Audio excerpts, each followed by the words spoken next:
Hey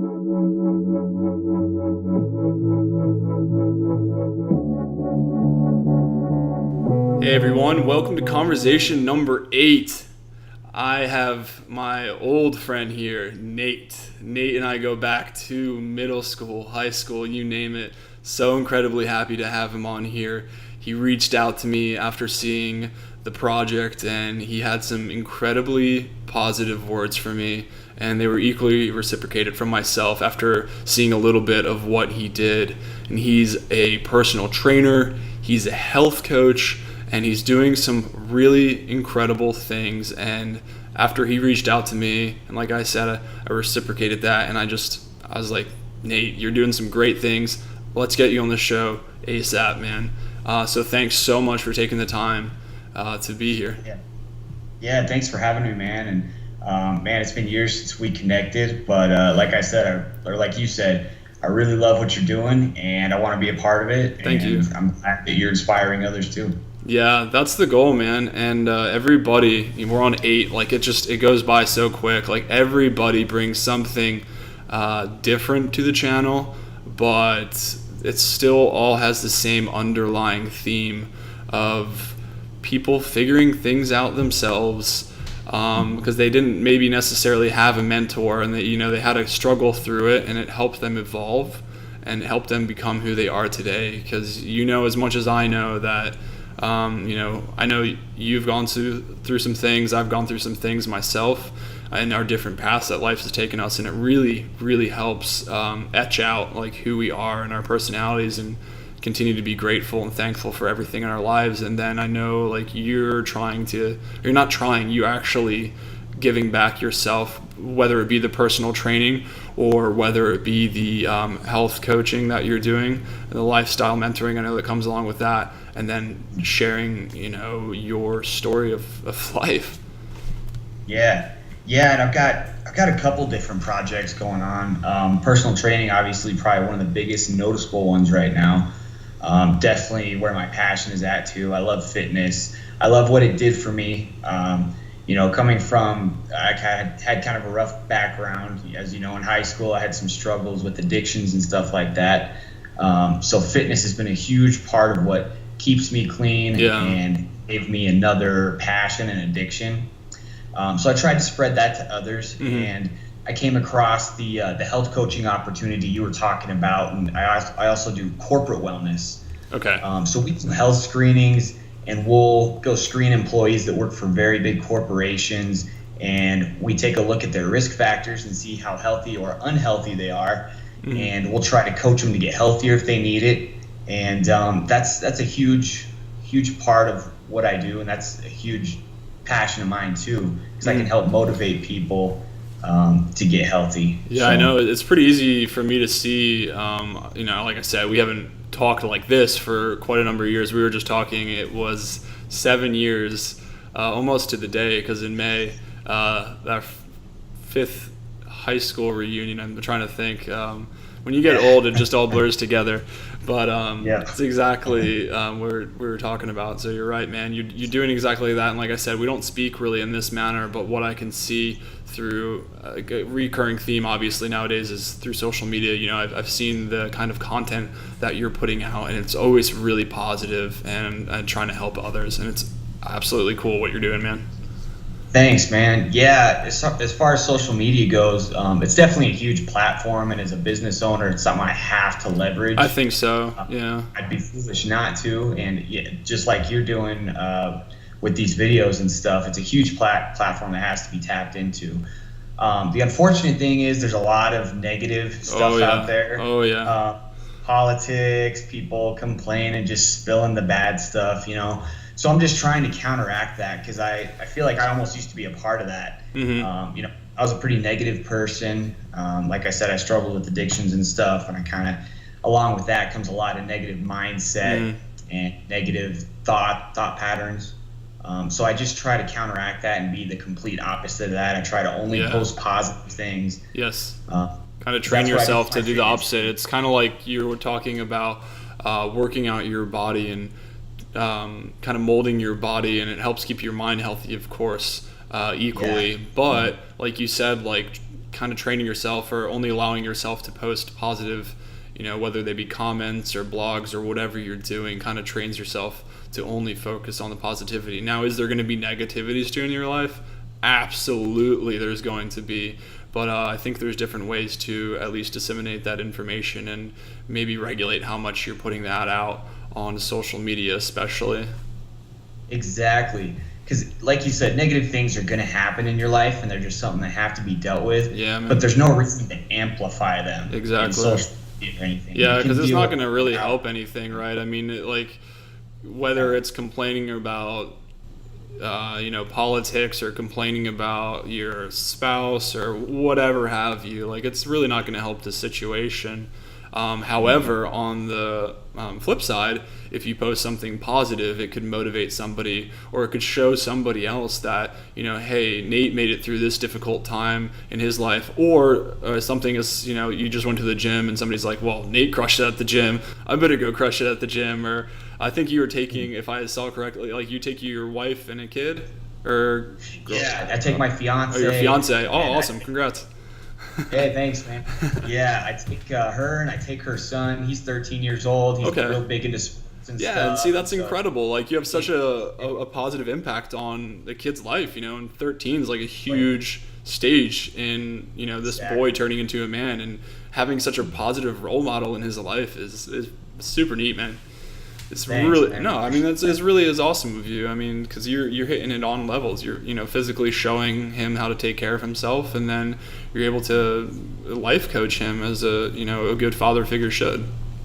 Absolutely. Thank you, man. Yeah, that's the goal. I don't want him to, especially with my son too. He's 7. He's a little younger. But if I can shed some education and some knowledge onto them, and keep them from going through what I had to go through, and that's the goal, Yeah. Hopefully they deal with some of the things I did. Yeah, and that's how it goes. Sometimes you want to at least, you got to go through, or you don't have to go through, but you do go through some tough times sometimes, and you want to be able to at least figure out how to maybe have your child or whoever it is in your life not be able to go through those as well.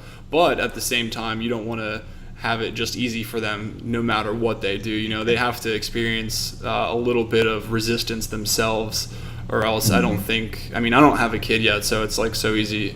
Maybe it's easier for me to talk about it, but I think you need a little bit of those obstacles in life to help form kind of who you are. Because I know I can only speak for myself. Some of the things I went through in my life, in my 20s, really helped shape who I was today. Mm-hmm. So yeah, definitely struggle is a part of growing up. Yeah, growing up, exactly. Yeah, like you're saying, I don't want to shelter them too much. Exactly. Yeah. Got to hurt a little bit, but yeah, just I didn't like how a lot of the experiences I went through, they were so drastic and so close to death at times, and trips to jail, near overdoses, stuff like that. Just trying to keep them from that. But yeah, I want them to struggle a little bit, because that's what makes you appreciate accomplishments. It does, and you're right. You definitely don't want them to, be close. Be close to going to jail, or be close to overdosing. That's some scary shit that you don't want a child to have to go through. And if you can prevent them through that, I definitely don't mean they have to struggle through that and almost overdose, of course, and obviously, and I know you understand that. But some other hardships in life help create that better mentality that comes with growing up. But the fact that you're doing that, you suffered through those things, or but you endured, and I think that's the most important part. I was talking 2 nights ago with my brother about keeping that forward momentum and pushing through regardless. No matter if you go through some terrible times, just keep on pushing through, and just keep on having that forward momentum, and you're the exact example of somebody who's doing that, and then continuing to do that, right? Yeah, thanks, man. Yeah, a lot of those hard times made me into what I was today, and the fact that I was able to push through that, getting clean was huge for me. But then I hit kind of a second phase that I'm in right now, and it's okay, I'm clean, but what am I doing with my life? Am I just gonna stay clean and that's it? That's all there is to my life? Yeah. not all I want. So now I'm pushing through to this next phase, and that's kind of, I guess where we're at, where we're wanting to inspire others and motivate others and just put positive stuff into the world and project positivity. Yeah, it's difficult. I mean, I just said you want to keep the forward momentum, the positive momentum, but it also directly applies to what you just said. Like, you're kind of continuing to find yourself, right? I mean, I always say, I've said it a million times already on this show, that I want to, if I learn something new every day, then I'd be so happy if I could learn it until the day I die. And it sounds always so cliche, and like it sounds kind of like pansy to say that or whatever, but I honestly mean that, because I think to be able to better yourself and to teach your kids and all the people growing up around us the same thing, you need to be able to teach them that as well, to continuously evolve and try to become that better person. Absolutely. Yeah, every day's a learning experience. But it's hard, like you said, it's really hard sometimes, like just like the infamous plateau when you're working out, a lot of people get to. Like, I think if you don't train yourself properly, you can hit a mental plateau as well. Mm-hmm. Absolutely. I noticed there's a lot of times, like I said, when I was in that first phase and I was getting clean, I would just be stagnant, complacent, wouldn't really be moving forward with my life. And that, a couple times it might have led to a relapse or a near relapse because I wasn't pushing forward, and just stagnant mentality is not good. It's unhealthy. Yeah, it's easy to fall backwards into what you're used to and what you're comfortable with, Exactly. So yeah, staying out of comfort zones is huge for me, and that's why I like being a business owner, and that's why I have all these different projects set up. Like I'm doing the personal training and the health coaching, but I've also put a book out, or I'm about to put a book out. It's sitting with the editor right now. That's awesome, man. Yeah, that's incredible. So, that's a hard task. I know I was talking to my buddy in conversation number 5, Evan, and he's in the process of writing a book right now, and he was just telling me it is hard, man. So that's like, congratulations to get to even that point. Like, that takes quite a lot of dedication to get there. Thanks, man. Yeah, it helped. It was really therapeutic for me because it helped me go over some of the events that happened in my past. Yeah. Which was good. But yeah, it was a lot of hard work. It was tough. It took me 2 years to complete. And I was just talking about that with someone today. Not every book has to take that long, but for me, that's what it took, because going over those events was just, I wanted to take my time with it. Things were a little bit foggy sometimes because of what the past was. But no, it was just something I took my time with. I wanted to make it as perfect as I could, and of course, got it. Was. Yeah, I can respect that. You definitely, there's no time limit on something like that, and especially that is completely and 100% near and dear to your heart. It sounds like you're writing your story, your experiences, and you want to be able to annotate that as best you can and as clear as you can.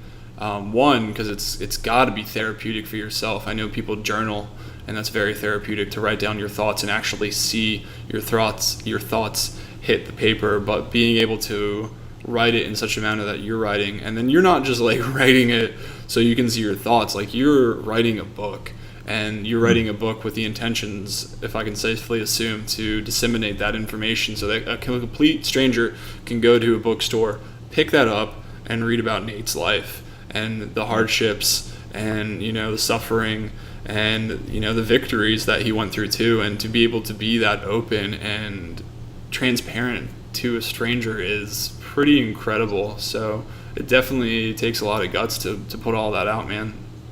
Thanks, man. I appreciate that. Yeah. Definitely. So as long as it takes, you got to just let it ride. As long as it takes, that's as long as it takes, But you said you're just about done, right? You're about to put it on the shelves, or are you about to? Yeah. So it's sitting with the editor right now. Okay. She is projecting to have it done by June 4th. Oh wow, that's coming up. Yeah, so coming up, and then we just got to work through the graphics and all the little details and stuff. But I feel like the hardest part is done, which was just writing it and getting the content. I would say so. What's the title of the book? I'm calling it Zero to Hero. Zero to Hero. Yeah, and I might add a little subtitle that might say The Tale of a Drug Addict or something like that. But Zero to Hero. So. That's great, man. That's cool. I'll have to throw it on this bookshelf over here when it comes out. I'd definitely like to get a copy of that. I got to get a signed copy though, so. Oh yeah, I'll put an autograph on there for you, man. So, no, that's super cool, man. June 4th is Thanks. like right around the what do we got? Like a couple more weeks. Well, at the time of this recording, it'll be even closer. Or the time of this going live, it'll be much closer. Yeah. But yeah, that's really cool, man. So, do you like? How'd you even get the idea to write a book? So I got linked up with an organization in Denver. It's a group of personal trainers and wellness pros, Okay. and they do whatever they can to help each other be successful. But the CEO, he has a book publishing program, and he's got a bunch of other programs too. He's got programs for people to invent products, write books, write continuing education courses for personal trainers. Just a really neat program. And when I went to one of his conferences, he mentioned that, if you want to publish a book, you should talk to me. And for years, ever since high school, I can remember wanting to publish a book. Actually, in high school, this is a personal story. So there was a project due the next day in creative writing class, and I put it off to the last minute, and I was doing drugs at the time, and I stayed up all night doing drugs and writing this paper. I spent my time on it. It was just kind of, I wouldn't say I was really driven to do it, but for some reason, I laser focused on it. Yeah. And part of that probably because I was on drugs, but I turned it in, and a couple weeks later, my teacher came up to me, and he said, "This paper is amazing, and one day you can make money off of your writing." Holy shit. And I was like, man, that's really cool. But in the back of my head, I'm thinking, I got to deal with this drug addiction first, man. So, years went by. Yeah, a bittersweet moment, it sounds like. Yeah. On one hand, I have this great thing, like this guy is saying this amazing thing about something I poured my heart and soul into, but at the other time, like, I did it on these drugs, and that's tough, man. Mm-hmm. Yeah. So, it was something that I needed to hear, but it wasn't something I would use until now, Yeah. So for years, that just kind of always stuck with me. I always wanted to write a book. It's so crazy, though, how that, like, sticks with you. I mean, here we are, like, at least 12 years later, right? I mean, I'd say. So it's just so crazy. Like, you don't know how. Oh, man, things hit you like that, like 12 years later. And it just still sticks with you. And then now, like, flash forward, like, these moments I love to capture. And, like, you think about, like, 16, 17, 18-year-old Nate thinking about this moment right now when you're just, like, waiting a week or two in advance for your book to, like, to go public. And, like, and it all came from this, like, this incident or this time in your life. And it's really cool to think about that, man. That's, like, one of those moments, I don't know, just thinking about the past and the future like that at the same time is an incredible thing when it connects like that over such a long period of time. Yeah, man, you put it like that, it really, it hits you right here. Yeah, exactly, right in the feels. Because I didn't know when I was 16 years old I'd be doing this or talking about my book or anything like that. So I know, and how cool is that, though? I mean, like, oh, man, it's cool. That's sweet.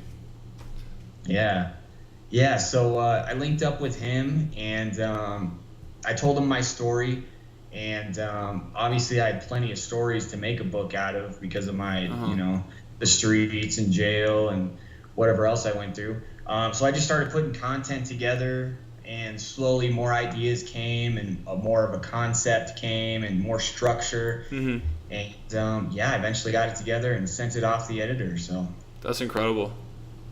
That's exciting. I know there's a lot of people listening to this right now, a lot of mutual friends that we share that would be excited to read that, and I don't know, somebody, multiple people will be able to learn from that. Or I know even just hearing you tell the story about telling the story is emotional enough, and it's crazy. You never know.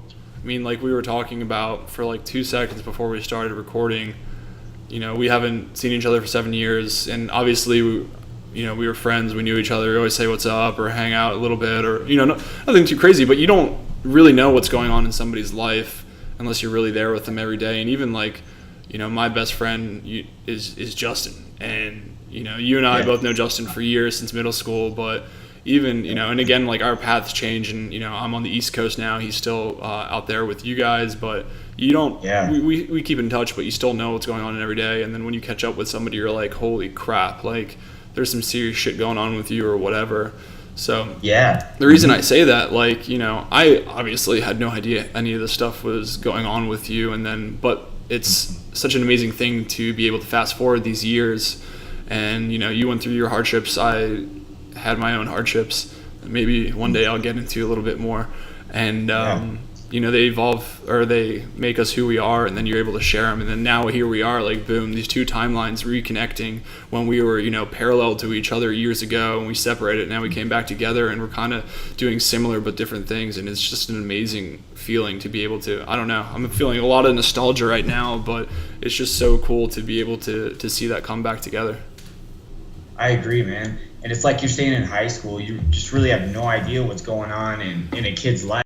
Years of life, and when you get older, you look back and see that we all had these struggles, and that's part of the reason I'm putting out the book, is that if I can just get information out there to people and try to inspire them, and hopefully give them information I didn't have, or we didn't have, then maybe they can skip a few steps. And yeah, man, I think they most certainly will, because I don't know, it's just like, I don't know, everybody I've talked to here has shared something pretty deep and near to themselves, and maybe somebody's reading that book and they're like, I didn't think anybody else experienced this or saw this the way I saw it, or I thought nobody else could feel the pain I felt, or endure these hardships, but here he is, like, putting his thoughts into a book, and he's sharing them, and now I know somebody else feels like that. So then maybe they have the courage to either not go that path, or to seek help, or to do something better. And I know that's a lot of the reasons probably why you've gone and done this.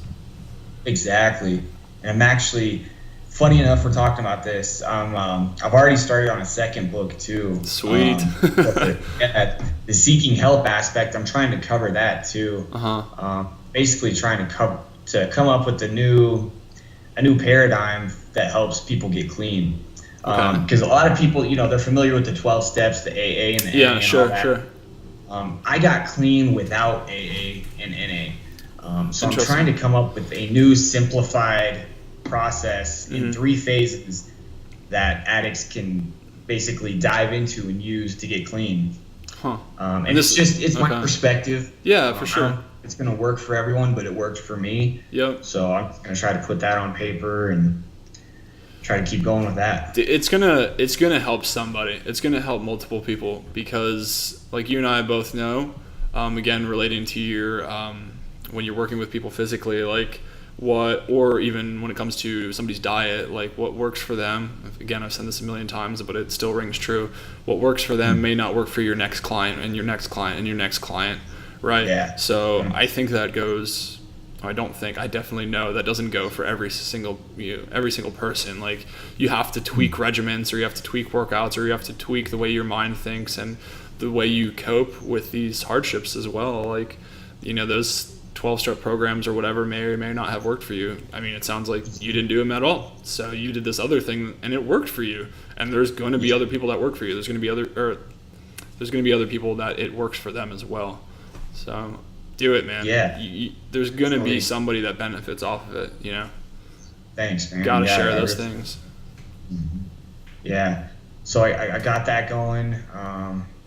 Then I'll just talk about my final project that I'm working on right now.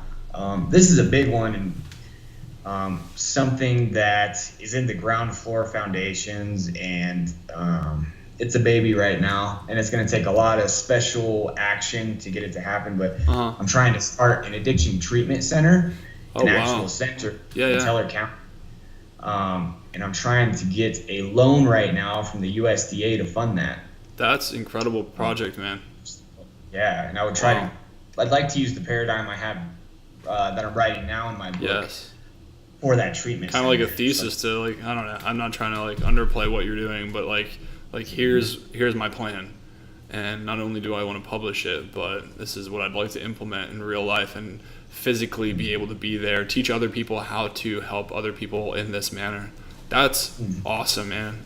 You're really like I didn't know any of this, and I'm glad I didn't ask these questions before, and glad you could get like a genuine reaction from me, because you're not only, I mean, like, writing a book is one thing. It's super hard to write a book, number one. It's hard to share everything we just talked about, but then to be able to take it to such a level where you're building a business essentially, like, or a place to help other people physically is it's incredible. Like, that's very commendable, man. That's very commendable. Thank you. Yeah, it's something I've kind of been quiet about, because I find that I guess I pay more attention to it when I keep it quiet, and I'm just kind of I'm about some things like that as well in my life. Like, I'm in a transitional stage as well, trying to figure some things out. But for the most part, other than a few people, I've kept it pretty hush hush. But it'll come out here in a little bit. But I just need to be able to focus on it, really, really, really key on it right now, and then it'll come out later. I'm saying that because I totally understand what you're saying about not wanting to talk about it in such a manner. So, yeah. But that's incredible. So that'll be, you said there in Teller County then? Yeah, we're trying to. I have a property picked out in Divide that we're kind of looking at. I wrote my first grant the other day, which was kind of cool. So I got a grant. It has to be tested environmentally. Okay.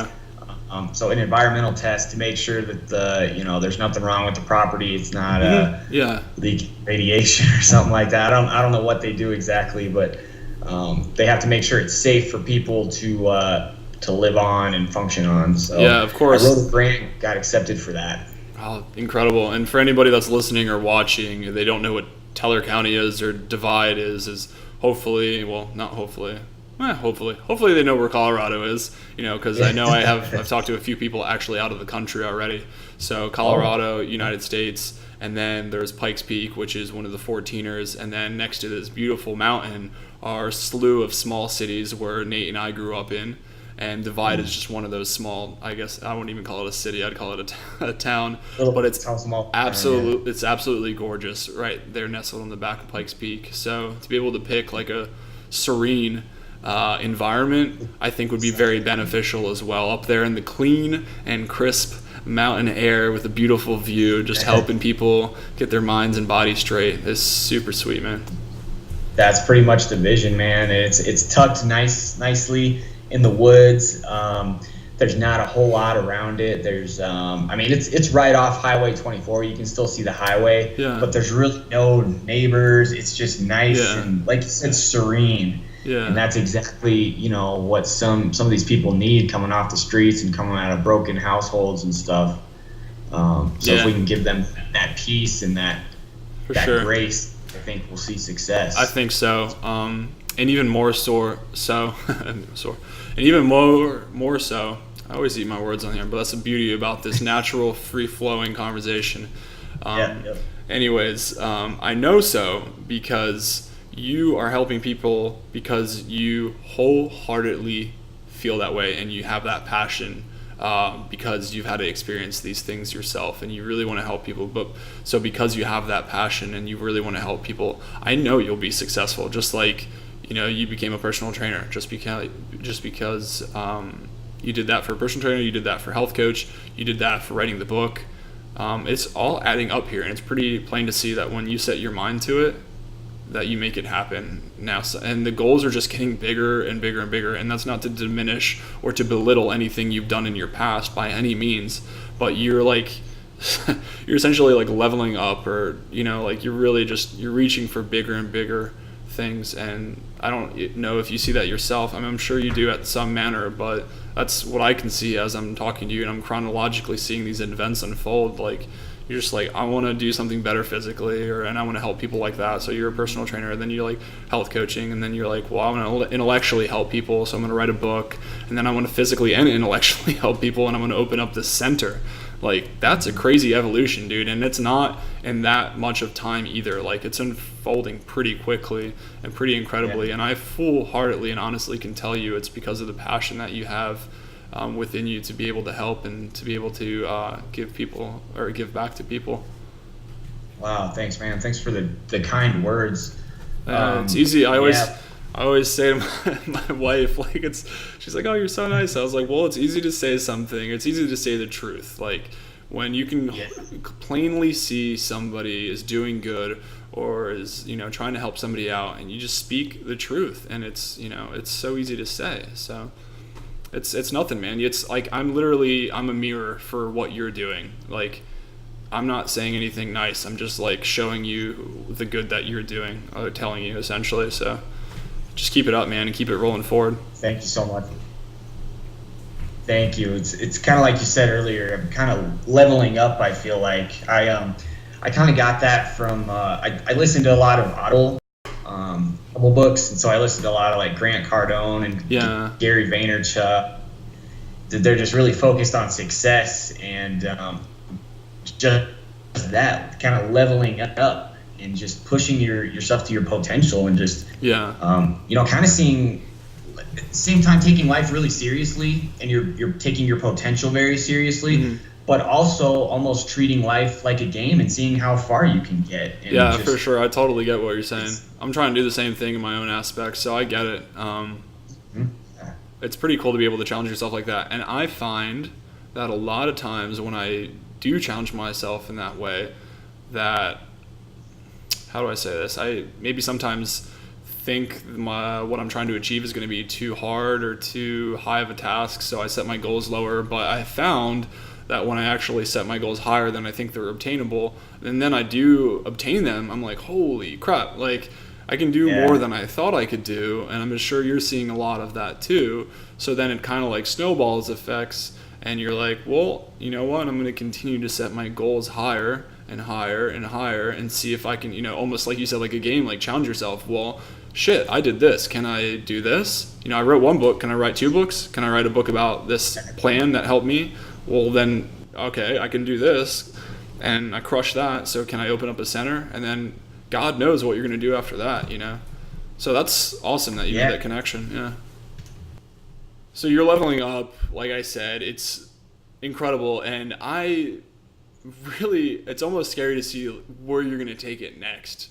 Is kind of what I was alluding to before, because you've done these things, and again, like I've already said, not to diminish what you've already done, but you keep on building on that. And I think that's a perfect example of setting your goals higher, continuing to build, challenging yourself and see where you can take it. And like I was saying, you're moving so quickly, in a sense. I know at times that like when you're doing it and you're actually going through it yourself, it seems like maybe you're almost making no progress or reverse progress. But I think in the grand scheme of things, you're moving at a pretty quick pace, and the fact that you're like super like setting your goals higher and higher is a really cool thing. And I think there's obviously already a plethora of great things to take away from this conversation that you've shared.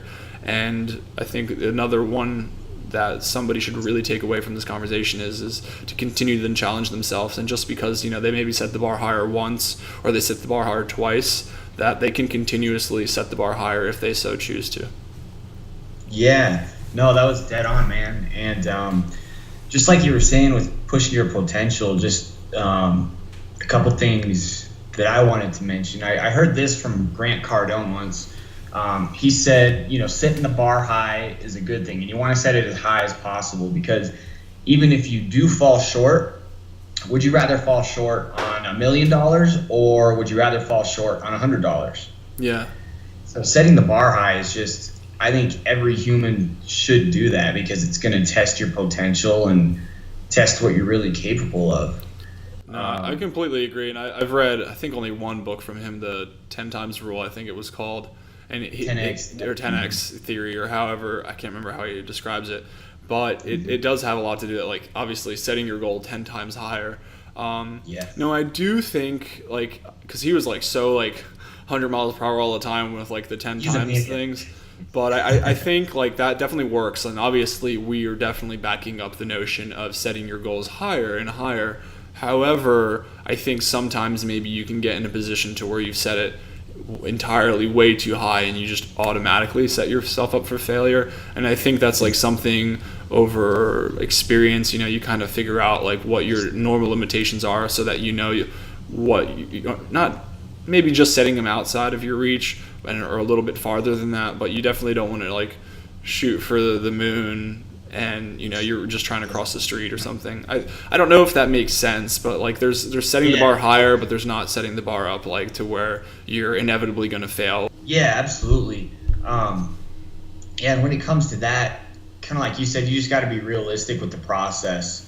So setting the bar high isn't necessarily the problem, but focusing on a realistic process can be a problem for some people. And I think a lot of people, especially new business owners, they really overestimate what they can do in 1 year. Okay. And again, I'm stealing this tagline from Tony Robbins, but they overestimate what they can do in 1 year, but underestimate what they can do in 10 years. That's an interesting thought. So just, getting a realistic process and maximizing your efforts, can take you to where you want to be. And that's hard. That's like, exactly what you've said, backed up kind of what I'm saying. Like, don't set your goals too high, but set them high enough. And then underestimating yourself in 10 years, but overestimating yourself in 1 year. And I think that just probably, like, I'm not a business owner, but I mean, I do have my own goals in my life. And I think it just comes through experience and consistently setting goals and meeting those goals and kind of realizing where your scope is, because it's hard. Like, as a new business owner, say you've never opened a business before. So how do you know realistically what is going to be able to be accomplished in a year? You have no experience, so how are you going to know? So maybe, be overzealous and try to crush it. But then you got to continue that tenacity for 10 years. Don't lose that tenacity or that inspiration that you initially had. Yeah, exactly. And there's another concept, like emotionally detaching yourself a little more, because a lot of people, for me, when I found my motivation and my passion, like, the idea for the addiction treatment center, holy shit, that's huge. That's awesome. I'm super motivated. I'm super emotional about it. Yeah. But I found out real quick that if I stay too emotional, that I get disappointed a lot. Ooh, so I had to really that's a good point. attach myself emotionally and look at it objectively and professionally at the process. Anyway. No, that's a great point. And it's good to be emotional about things, but you have to regulate them. I think that's pretty awesome that you recognize that. But I think you probably recognize that, like you said, because you became too emotional and you became disappointed so quickly. But you do have to be a realist when you're an entrepreneur or you're in business, right? You have to be able to rationally attack ideas, or else, as we all know, it's good to have emotions, of course. They help inspire you and they help you feel life and live life. However, you can also misinterpret things because you're either overthinking them or they hit too close to home. Exactly. So that's really cool that you got that from that, and you're able to recognize that within yourself. It's tough. I've never owned a business, but that's going to be hard to realize that when you're doing that. But I think that's great advice for anybody that's trying to open up a business, especially if it is near and dear to their heart. Absolutely. Thanks, man. Yeah, and I'd like to write a book on that sometime too. But you will. This thing's gonna be filled behind me. Nate Wilson books. It's gonna be awesome. And then the next conversation I have in another year, we won't be quoting Tony Robbins. I'll be quoting you. It's gonna be awesome. Thanks, man. Yeah, I hope so, man. That's gonna be sweet. Yep. Yeah, but I had one other thought I was gonna touch on. Oh yeah, just not settling. Ooh, that's a good one. I'm looking at myself now, and I can't remember what made this come up in my head that you said, but maybe it was my current accomplishments or something. But by all means, where I am now is I'm already farther than I ever thought I would be. For sure. Scary thought. Cool thought. It's a cool thought. Yeah. It's crazy because I have felonies. I have all this bad past behind me. Yeah. I never thought I'd be right here where I am now. So just to keep pushing is a privilege that I didn't think I'd have, because by all means I could just quit right now and probably everyone would still give me a pat on the back and be like, well, you did good, you're clean, you're off to drugs, you published a book, you did this. Yeah, man. But I feel I'm meant for more, and I can't settle. And if there's anyone out there that is settling, Yeah. that already is successful, I mean, maybe you've done a ton of great stuff and you're just kind of stopping. Don't do that. Just, Yeah. you push. Yeah. You got to really maximize your potential. There's so much untapped potential and so many years left in me. I love that. No, you're exactly right. So I can't remember what brought that up, but that's just something I had to get out there. So. I can't remember either, but that was. I mean, I'm almost at a loss for words because it's so incredibly true what you just said. Wow, I just gotta sit and soak that in for a second. That's really neat. That's probably that's a great takeaway. I'm really glad you brought that up because you're right. I think the reason I'm kind of at a loss for words a little bit because I see a lot of that within myself. And again, I use my wife, obviously. I live with her, so I have these conversations very often with her. And I think to myself, I look around, and I'm happy for my life. I'm happy for my home. I'm able to pay my bills. Like me personally, I was drinking a lot. I don't drink liquor anymore. I have occasional beer, but I limit it. So that was like for me, I guess sharing a little bit about me, like I was getting absolutely annihilated all the time. And it was, as I mentally evolved, I think, fortunate enough or lucky enough to be able to recognize that in myself, how much of a deterrent the alcohol was. And I didn't like that at all. Even in like 2 years ago, I'm talking about, to where it wasn't crazy abusive or anything, but it was a deterrent for the lifestyle that I'm trying to live now, and the role that I'm trying to play with helping others be successful. And I mean that in the best of ways. Like, I couldn't go out and get hammered and then come back and be like, I'm getting old now, so I can't, like, I'd be hungover for a day and I wouldn't be productive, and then I'd be so upset because I wouldn't be productive. But digressing a little bit, like, I'd look around and, now I'm happy for everything that I have around me, and, my family and my home, and like I said, I could pay my bills. However, huge however, like, that does not mean by any means, like you said, am I going to stop here? I under no circumstances have any intention of stopping where I'm at right now, and I think that's where a lot of people stop. And I have this book right here I would actually recommend to anybody called Good to Great, that analyzes companies about how they became good to great, because the large majority of companies, once they become a quote-unquote good company, they are like, oh, I made it, on a larger scale, I made it, and they don't have to do anything else because they're a good company. But eventually they'll die out in a decade or two. But it analyzes companies that have been lasting around for multiple decades and maybe a century, and what it took for them to break out from being a good company to a great company. Because it's a lot harder to go from bad to good, or it's a lot harder to go from good to great than it is from bad to good.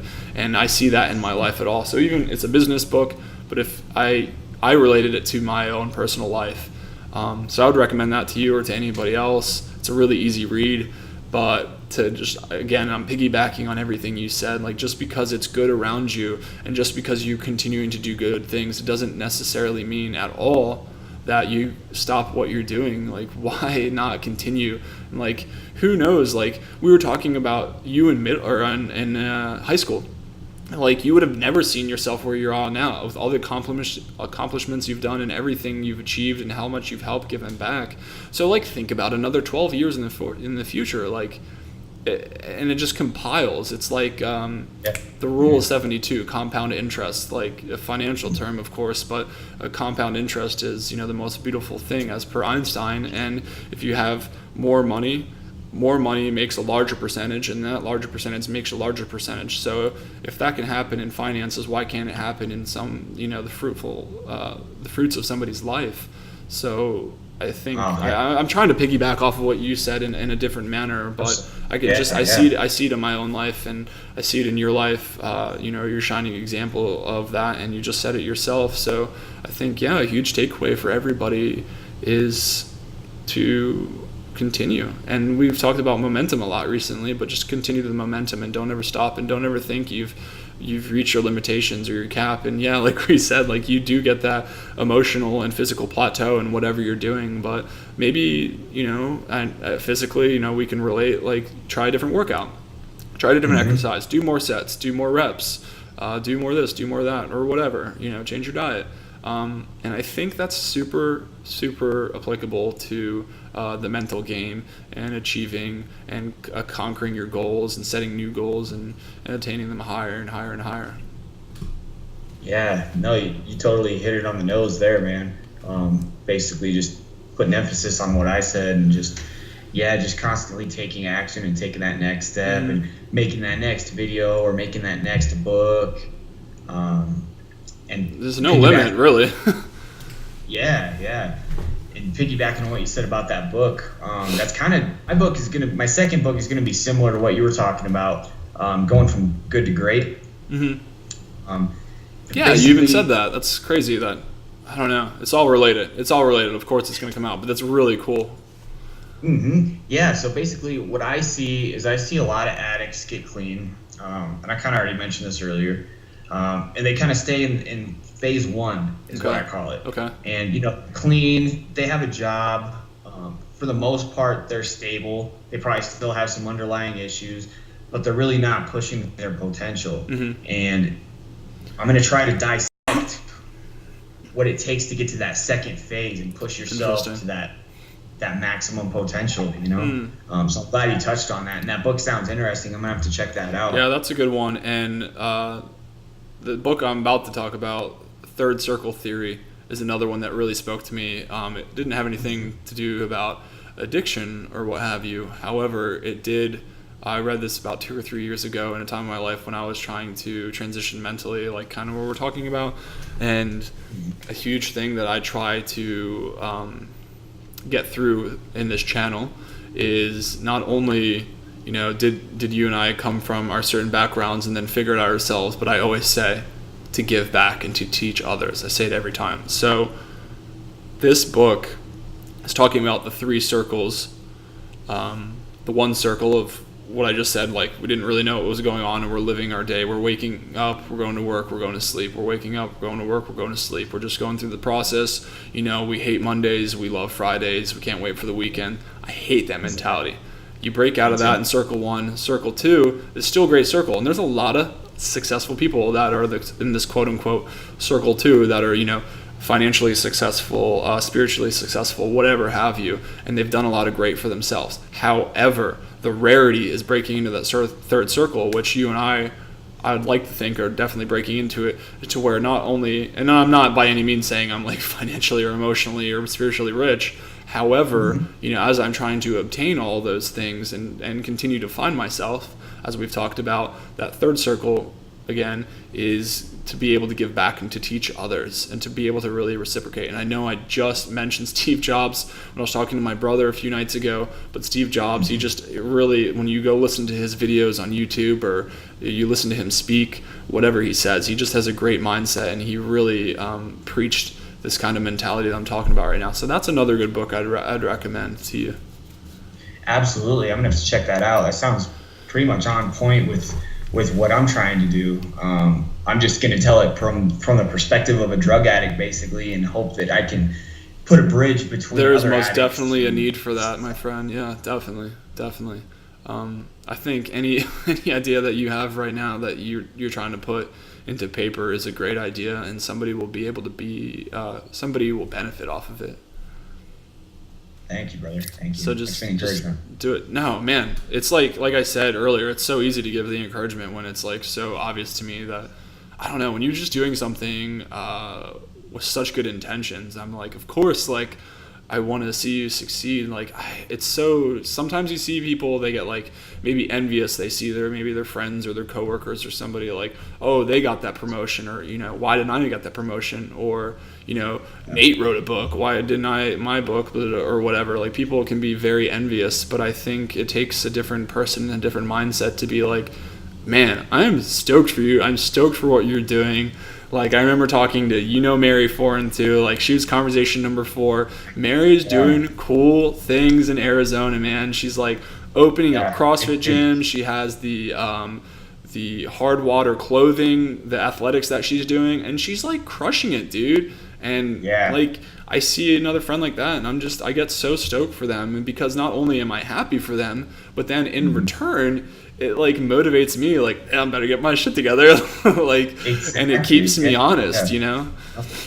Yeah, and for the ones who almost get offended when they see other success, it's just, I've learned, because I used to be like that. I used to think that successful people were bad people, or if you had lots of money, you were happy that it was wrong, or that these people hadn't been through a bunch of hardships, and that's why they're so perfect and happy. Yeah. And that's not the case at all. Yeah, I mean, of course, there's probably some instances, but I know what you mean. Yeah.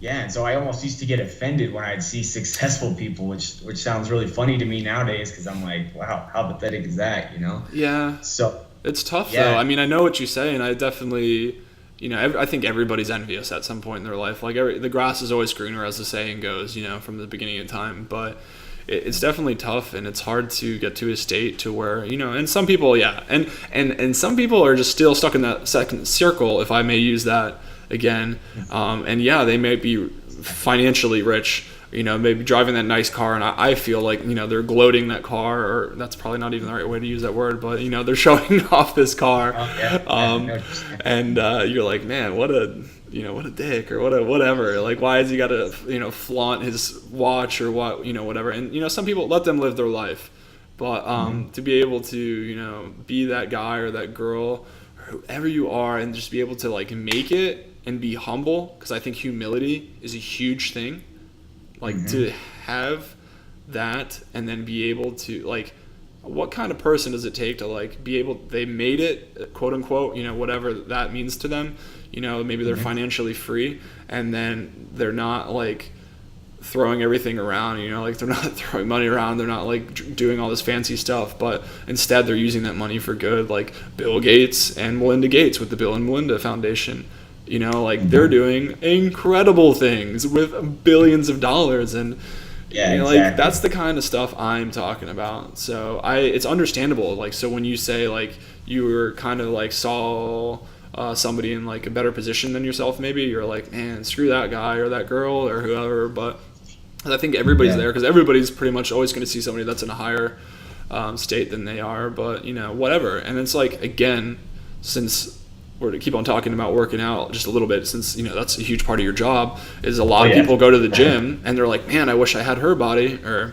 I wish I had as big as a chest as that guy, or I wish my quads look that good, or whatever, whatever you're into. But like, that dude was exactly where you were like 5 years ago, but that dude's been crushing it in the gym for 5 years. There's a reason he has that body. There's a reason that girl can run that 100 miles, because she runs every day for the last 10 years. Like, and then there's a reason that dude's driving that Lamborghini. He's been crushing it for 10 years, and you're just seeing him on the 10th year.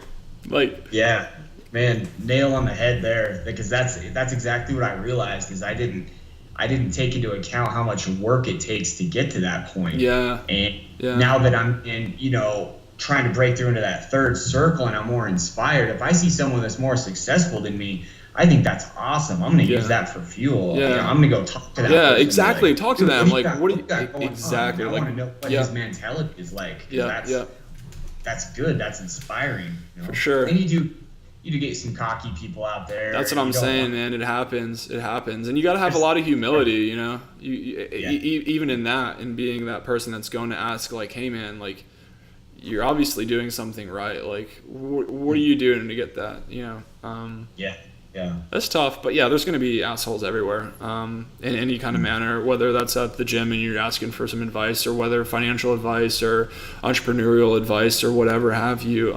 There's going to be rude people out there, and unfortunately that's just the way it is. But I think, and I'd especially say, after pursuing this project and speaking with everybody, there are more people out there that are trying to help others, and equally going through things of just like you've gone through, and just like I've gone through, lesser, and some people, I'd say more, have done worse things, and endured through worse things. But we're all trying to get to the same place, and there's a lot of people out there that are trying to help other people. And this, like I said, I just said it, this project is definitely shedding light on that, and it's super cool. That's why I love it, man. Yeah, dude, thank you. And you were a perfect person for the show. Thanks. It's incredible. Like, I just keep on thinking how people's paths meet again, and it's an incredible thing. And I also like talking about being able to network people within this show.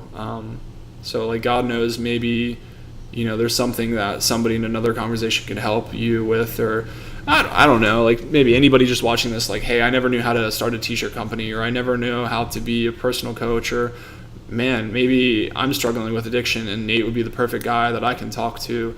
Or when I talk to John with Green Zone Hero, and this guy had, or girl had, a very unpleasant childhood and they were not brave enough to talk about it, but now they're brave enough to talk about it. So being able to network with such positivity, and everybody's trying to help each other, like, that creates such a mesh, such a bond. And of course, like, when you're like in a rugby scrum, right, you're like so much stronger with everybody's pushing together, right? And that's exactly what I'm trying to create here, and what you're helping me create here. So like, I can't thank you enough for that, man. Thanks for having me on here, man. Like I said, I love what you're doing. And if there's any way I can help anyone who's listening, or help you, or that's just, I believe that's what we're put on this earth to do, is to provide service to other people and help other people out, and network and do whatever we can. Yeah, man. Perfectly said, and a perfect ending to an absolutely phenomenal conversation. Nate, thank you so much for your time. And thanks. I will, like everyone, I will touch base with you again, and we'll get you on the show down the road, and we're going to catch up with everything we talked about, and then we're going to talk about the next level. I'd love it, man. Yeah, I'd love to get on here again. So, yeah, thanks, man. All right, my friend. I will talk to you soon. Have a great rest of your day, man. You too, brother.